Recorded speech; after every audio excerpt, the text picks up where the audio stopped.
Season 2 of Daredevil Born Again is finally upon us, and it's great and all, but it's hitting a bit too close to home. So come talk nerdy with me about episode 1. Spoilers ahead.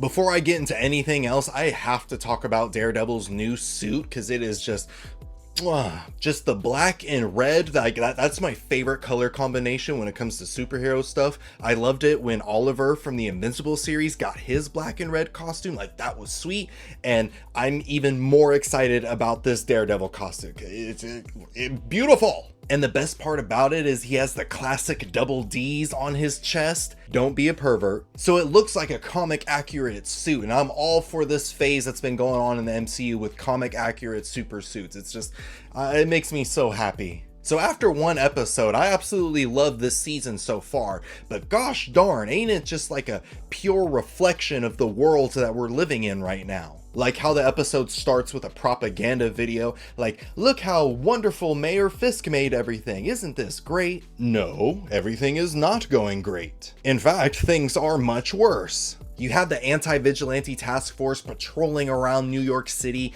causing all this unnecessary tension. The people that the task force arrests just basically go missing. You have our homeboy, the swordsman, who's been imprisoned in one of these hidden detention centers, and they're threatening with keeping him there permanently without trial. And on top of that, you have the task force busting into people's homes and businesses without warrants and torturing and unaliving people just to get their way. It's a lot like how ICE operates in the United States today. I don't know if the creators of the show did that intentionally, but the anti-vigilante task force clearly represents ICE. And unfortunately for us, we don't have a Daredevil to protect us. And the worst part about this is that the task force has the complete backing of the government. Like, one of the scariest lines in this episode for me was when Counselor McDuffie was talking to the district attorney, and she's like, well, we have all the evidence that we need to win this upcoming vigilante trial.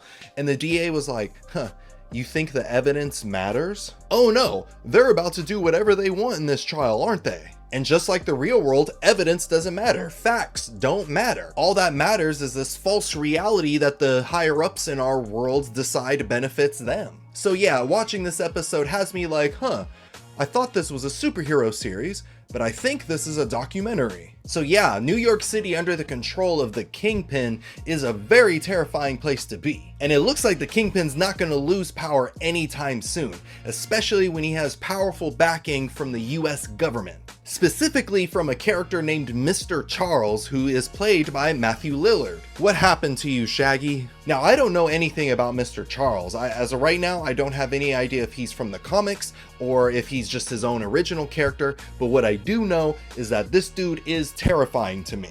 Mainly just how he behaves around the Kingpin. Like, he is talking to the Kingpin like just all kinds of sideways. He has no worries that the Kingpin's not gonna just pop his head open. But in this episode, we do learn that Mr. Charles was sent to the Kingpin by Allegra de Fontaine from the Thunderbolts movie. But as of right now, it's unclear as to why exactly that she would be supporting the Kingpin's rule over New York City. I heard that this season of Daredevil Born Again takes place after the events of the Thunderbolts movie, so maybe Allegra de Fontaine is doing this to get revenge against the new Avengers. But let me know down in the comments, why do you think Allegra de Fontaine is supporting the Kingpin? And who do you think Mr. Charles really is? Because that dude is hiding something. Someone else that Kingpin has in his pocket that will eventually become a major problem for everybody is Daredevil's ex-girlfriend, Dr. Glenn.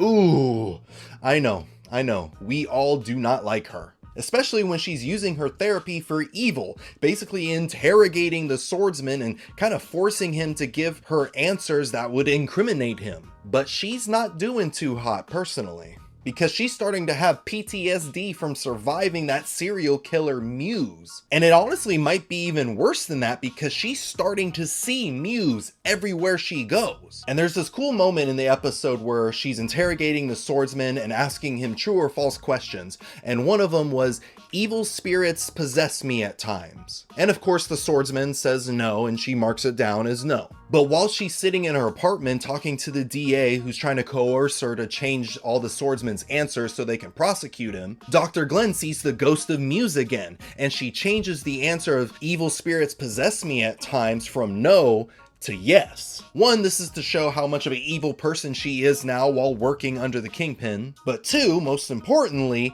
this may be a hint that she is going to become the new Muse. And this is an actual story in the Daredevil comics where the ghost of Muse appears before this woman named Morgan Whittier and inspires her to take up his mantle. So if you see Dr. Glenn holding sharp objects in future episodes, keep an eye on her because she might be thinking something foul. So with all this support that the Kingpin has at his disposal, things look pretty bleak for Daredevil. But fortunately, he's about to get some major help. We know that one of Daredevil's biggest supporters is the investigator Cherry, and Cherry's been trying to sniff up any evidence that they can use to take down the Kingpin. But unfortunately, the anti-vigilante task force breaks into his home without a warrant, and they start torturing him for information. It's giving ice. Daredevil manages to get to him in time, but Cherry suffers from a heart attack, and that could put him out of commission for a long time, leaving Daredevil without a private investigator. Or does it? Daredevil's gonna have to find another private investigator to replace Cherry, and I think we all know who he's gonna look for. Jessica Jones. Now we already know that Jessica Jones is gonna be in this series and she's gonna play a major role apparently, but we just don't know when exactly that will happen. But with Cherry now out of commission, it will most likely be soon. And Jessica Jones was probably my favorite of all the Marvel Netflix characters, so I'm so excited to see her again. But Daredevil's also getting another surprising ally. I just don't know how this is gonna work out. So while Daredevil was rescuing Cherry from the task force, Cherry gets his heart attack and his heart starts beating, and that triggers Daredevil's trauma about Foggy's death. Hearing the heartbeats just slowly dying away. And this allows the task force to get the upper hand on Daredevil, and they actually take his mask off, which I thought was so disrespectful. I'm like, come on, Daredevil, I know you're triggered right now, but get it together. But before the task force executes Daredevil, they all just get sniped. And then a knife ricochets across the room and lands in front of Daredevil. Obviously, this knife belongs to Daredevil's biggest villain, Bullseye. It's weird seeing Bullseye rescue Daredevil, and it looks like these two are gonna have to team up in order to take down the Kingpin, but I just can't imagine these two working together, especially with all the heat between them. Daredevil was just having a trauma attack over Foggy, and now he's expected to work with the person that caused that trauma in the first place? All I know is that there's gonna be some spicy drama between these two, and I am so here for it. And I'm also really excited to see more fight scenes with Bullseye because his fight scenes are some of the most entertaining fights that I've ever seen in a superhero anything. But I want to hear your thoughts. What did you think of episode 1 of Daredevil Born Again? This year, season 1 of Daredevil Born Again was able to win the Best Superhero Series award, and just going off of this first episode of season 2, it looks like it's on track to do a repeat next year. And you might be wondering, Alex, awards? Like, what are you talking about, awards? To get that answer, you should click on the video right here to see who were the best superhero movies and TV shows of 2025, and I'll see you in a bit.